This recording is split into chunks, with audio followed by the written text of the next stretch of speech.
Assalamualaikum, jumpa lagi dengan video Bengkel Logika. Kita coba buat untuk belajar bagaimana cara membuka karet dari blender yang kadang-kadang ini sudah sompel, sudah rusak. Nah, ini adalah caranya. Kita perhatikan arah tajamnya dari pisau blender. Nah, berarti ini blendernya mutar ke kanan. Nah, ini tajam, ini tajam. Nah, hati-hati. Tadinya saya agak kurang teliti, tangan saya kena pisau ini. Nah, di sini cara bukanya adalah ketika dia mutar ke kanan, maka nah ini jangan sampai kita tekan bisa tajam, maka kita harus gunakan agar tidak kena tangan. Nah, kita perhatikan juga ini berarti ini mutarnya ke kanan. Oke. Nah, kalau ada yang mereng, ada yang lurus. Nah, kalau kita putar ke kiri, maka dia akan makin kencang, terbalik dari baut biasa. Nah, maka kita putar ke kanan. Mudah sekali saya bukanya. Nah, tinggal diputar. Nah, awalnya ketika baru kita buka itu tidak akan bisa dibuka dengan tangan begini. Maka kita perlu gunakan tang.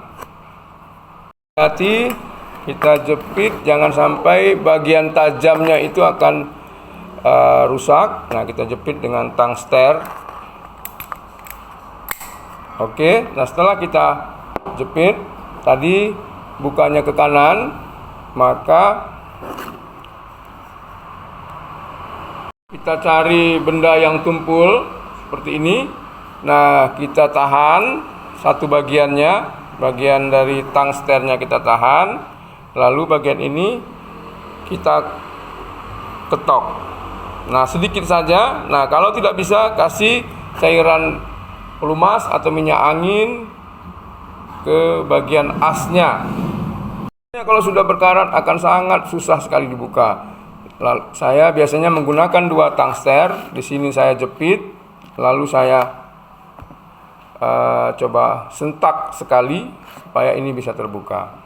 Nah, ketika sudah disentak, maka dia nanti akan mudah untuk dibuka dengan tangan. Kalau nggak bisa, jangan dipaksa, nanti ini akan rusak karet. 2 tang.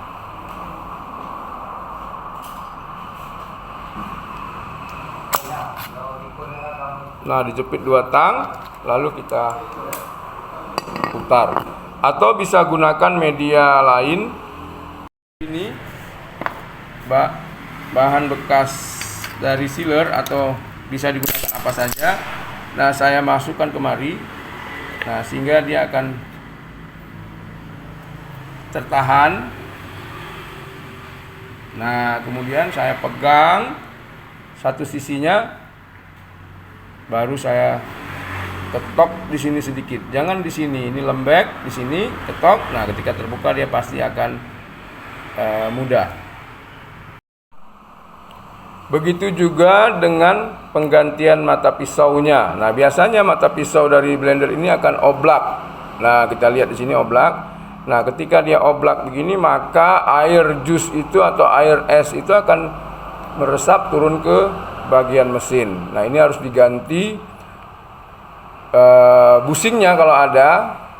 Kalau tidak ada harus diganti 1 set dengan rumahnya. Begitulah kira-kira cara membuka dari karet, kemudian mengganti mata pisaunya. Lalu satu lagi, kalau tidak kurang tajam, ini bisa diasah dengan batu. Asah sedikit saja, nah supaya lebih tajam. Semoga sedikit informasi ini ada manfaatnya. Assalamualaikum.